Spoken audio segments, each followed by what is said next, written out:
Okay, episode 1 kicks off with Cara Dutton going full badass. She tracks down a dude who dared mess with her family and gives him the ultimate see ya never in a standoff. Meanwhile, her nephew Spencer is living that wild life in Africa. He casually takes out a rampaging lion, then hops over to Nairobi to handle a leopard at a safari camp. Over in Montana, Jacob Dutton and his crew take a breather to check out the drought and locust chaos over the grasslands before rolling into Bozeman. At a livestock meeting, Jacob schools some Scottish ranchers who are feeding starving sheep on cattle land, led by Banner Creighton.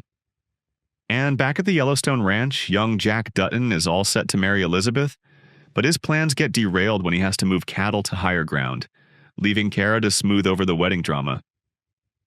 Oh, and somewhere in the hills, Jack gets ambushed by a flock of sheep that apparently think it's target practice. At a Catholic-run Indian boarding school, Teonna Rainwater is having a really rough day, suffering abuse from Sister Mary. When she finally fights back, she just ends up catching the full fury of head honcho Father Renaud and the rest of the nuns.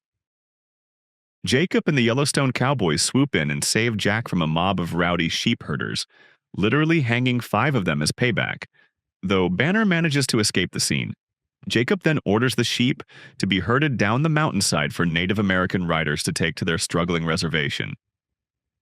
Meanwhile, Teonna is still clashing with Sister Mary's nonstop abuse, while her grandma Isache seems helpless in getting Tionna's custody. And over in Kenya, after Spencer dispatches a couple of leopards, he meets a super cool British woman named Alexandra, who ditches her fiancé to join him on his next wild assignment. Jacob and his nephew make it back to their ranch, but Banner's also not far behind, stumbling back and rallying some sheep herders to plot revenge against the Duttons. Jacob heads into town to chat with the sheriff about the escalating beef, while the family checks out Bozeman's modern makeover. The very next day, things go south. An ambush leaves John dead, and both Jacob and Elizabeth seriously wounded. Reinforcements eventually crash the party and take out most of the herders, but Banner and his cronies manage to vanish. With Jacob getting patched up, Cara scrambles to write a desperate letter, urging Spencer to come home and defend the family land. Meanwhile, in Africa, Spencer pops the question to Alexandra, and then pulls off a double hero moment by saving her from a charging elephant and a pride of lions. The fallout from that ambush is brutal. Jacob's stuck in bed while Jack and Elizabeth are getting hassled by Elizabeth's mom about moving east. With most of his crew gone, Banner teams up with mining mogul Donald Whitfield for backup in his war against the Duttons.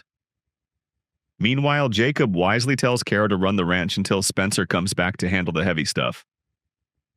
Cara covers for him by saying he's off in Wyoming, chasing cattle thieves, and she even convinces the Livestock Association to back a new police force plan.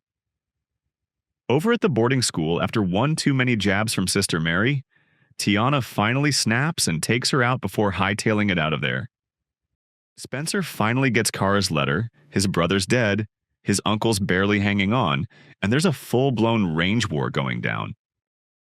John's widow, Emma, tragically ends her own life. Meanwhile, Spencer and his fiancée Alex embark on a long, wild journey to Montana. Spencer signs on as a deckhand on a local tugboat to hit the Suez Canal and then work his way to America. Back on land, after word gets out that Sisters Mary and Alice have been murdered, a vengeful Father Renaud sends 3 priests after Teonna. Out in the Badlands, Teonna fends off a wolf like a total boss before meeting Hank, a crow shepherd who offers to help. Meanwhile, as the cattle trade tanks, Banner jumps on board with Whitfield's gold mining hustle. Domestically, after missing their big wedding, Jack and Elizabeth exchange lone vows on a hillside, and later Elizabeth drops the bomb that she's pregnant. Jacob slowly starts to bounce back, while Alex is dead set on sticking by Spencer, until their tugboat gets slammed by an abandoned French cargo ship and capsizes. Spencer and Alex barely survive their tugboat capsizing in shark-infested waters and are eventually rescued by a cruise ship. The ship's captain offers to marry them in international waters using his wife's ring. Back in Montana, Cara and Sheriff McDowell are busy hiring livestock agents. Cara informs Sheriff about the attack. The sheriff pays Jacob a visit, vowing to get to the bottom of those herder killings. But Jacob's revenge take a backseat when he realizes that mining tycoon Whitfield is scheming to push the Duttons off their land. Meanwhile, Marshals raid Isak's home, killing her in the process of hunting for Teonna, and out in the Badlands, Hank helps Teonna reinvent herself by handing her some dude clothes and a new name. Jacob, Jack, and the ranch posse team up with Sheriff McDowell to bust Banner from his luxurious house. Banner, clearly surprised that Jacob's alive, promises that their war is far from over. A livestock agent snitches to Whitfield, who wastes no time sending his lawyer to free Banner. Priests manage to corner Teonna before Hank heroically saves her, only to lose his life in the process. Meanwhile in Sicily, Spencer and Alex bump into a surprise twist when Alex's ex shows up out of nowhere. Father Renaud and Marshal Kent set out to find Teonna after the priests fail to return. Meanwhile, her folks locate her first and take her south to safety. Back in Montana, Banner walks free, leading to yet another tense showdown with Jacob. Things only get worse when ranch worker Zane's wife, Alice, is arrested for miscegenation, and Zane himself is beaten by the police. Across the ocean, Spencer and Alex board the SS Majestic, bound for London, but their journey takes a dramatic turn when Alex's ex, Arthur, challenges Spencer to a duel. Spencer wins, but when Arthur attacks him again, Spencer throws him overboard in self-defense.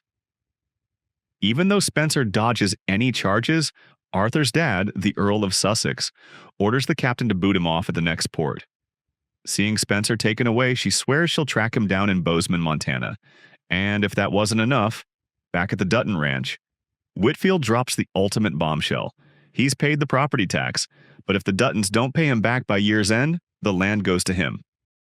Plus, Elizabeth suffers a heartbreaking miscarriage.